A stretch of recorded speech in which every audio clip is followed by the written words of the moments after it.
Alright, so I know I haven't done a video in a while and I've been hearing about it and I'm sorry and I don't even want to check when the last time was I did a video because I know it was a long time ago. Alright, but here's your video. It's a month. January, March, April. It's April. Okay, so it's April. I'm going to do a quick little recap of some of the things that have happened thus far. But, so in January, I went on vacation with a good friend of mine out here, Daniel, and we were staying at this really nice beach. And we met this married couple that had been living in Ghana for the past 5 years with their 3 kids, originally from America, but have lived in South Africa and been living in Ghana. Anyway, so they're expats. They live in Accra, which is the capital. And they were chatting with us the entire time we were at this beach resort.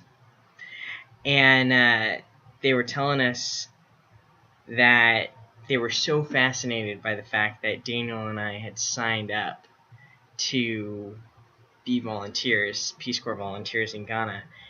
And they couldn't fathom what it would be like to live without running water and some of the hardships that we as volunteers live as.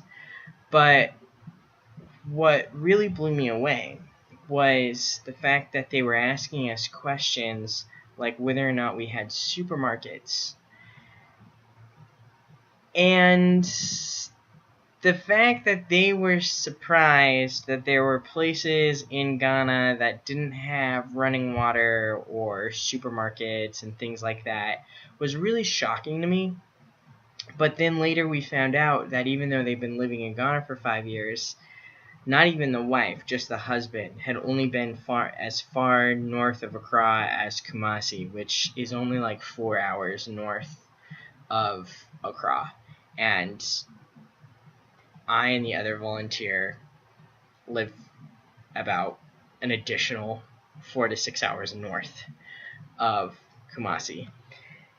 And it was really kind of eye-opening because for me, I wasn't aware that there were people living in this country that were unaware of the severe instances of food insecurity, the severe instances of water contamination and malnutrition and death caused by malaria, these things, okay? So it's like, it was amazing to me to know that there are people living in this country that essentially are living in a bubble and have no idea to what a lot of people in this country are actually the standards of which they're living at. And so that was an experience for us. And it's really upsetting, especially when you think about how there are expats that are living this type of life that aren't aware of the types of hardships that are taking place in this country. And then you have government officials that probably also don't understand the hardships of which people are living in this country. And they're the ones that are like making decisions about development and what type of aid to accept or what type of aid to deny or where that aid should be going to and things like that. And I don't know, it's just like, it's kind of sad to know that there's such a huge gap in understanding of what goes on in a country that you're living in. So that was kind of a big thing. That was like a really big thing for me that happened in January. And I know that was a while ago, but I'm telling you about it now. Aside from that, I've had a really great couple of months.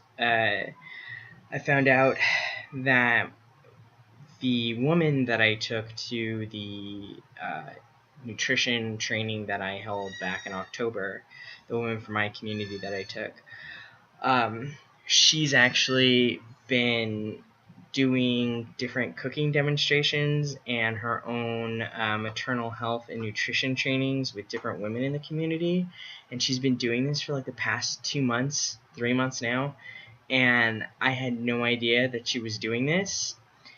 One, feel bad because I didn't know this was going on. But two, really happy that this has been going on without me knowing, because for me and a lot of other volunteers that I serve with, sustainability is like a really big thing for us, making sure that projects are going to last without us.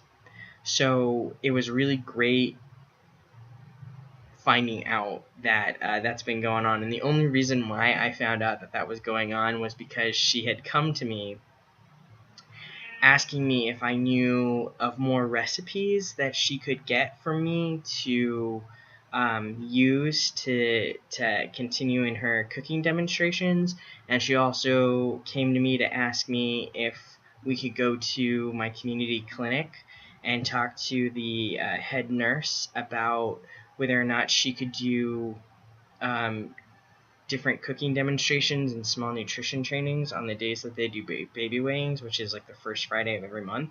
So the fact that she came to me with the motivation and the desire to do these projects has been really great for me. So I'm just kind of like standing in the back and like, yay, and helping her get the different resources and stuff, and setting her up with some more recipes. And it's really cool because she wants to try this mango porridge recipe, which is like meant for toddlers, and it's mango season, and so she's like thinking of all the different things that are now available because of the season, and we're getting some additional resources to do our first cooking demonstration at the clinic actually this Friday. So that's really exciting.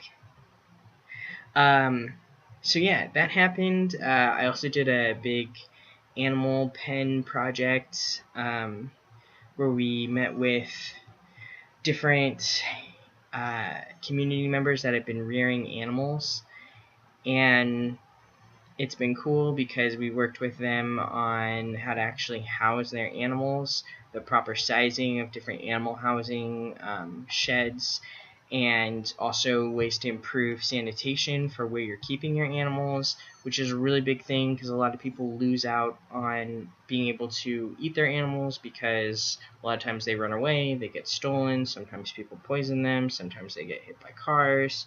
And so now we're actually talking about how to do intensified rearing of these animals and how to meet the needs of these animals. So that's been really cool. I've been working with about like 15 different people on that, and the veterinarian officer that we got in our community has been super jazzed about it, out there helping build these animal pens and talking to people about feeding of the animals, proper hydration, sanitation, and all kinds of stuff. So it's been really cool. Yeah, so that's what's been going on. Trying to think of anything else. Got my garden going. My garden's looking great. I've got some broccoli growing, which I'm super stoked about. My neighbor's kids have been helping me out in the garden a lot. We are doing some bin composting, and the kids are like learning how to compost, and they've been super helpful, and they're super excited about composting now, which like makes me happy. And they take care of my garden when I'm traveling, and my garden's looking great, and I'm glad that I've got these kids to help. And just sharing food with them and like teaching them about gardens. And now they have a family bed in my garden bed, so like that in my garden, so that's also really cool. So it's kind of like this joint thing that I'm doing with my neighbors, and so that's really exciting. And yeah, it's been going really well. So this is a short video. Sorry it took so long. Hoping to have some updates though soon. Yeah. So I hope everybody's doing well back stateside, and yeah, I'll talk to you soon.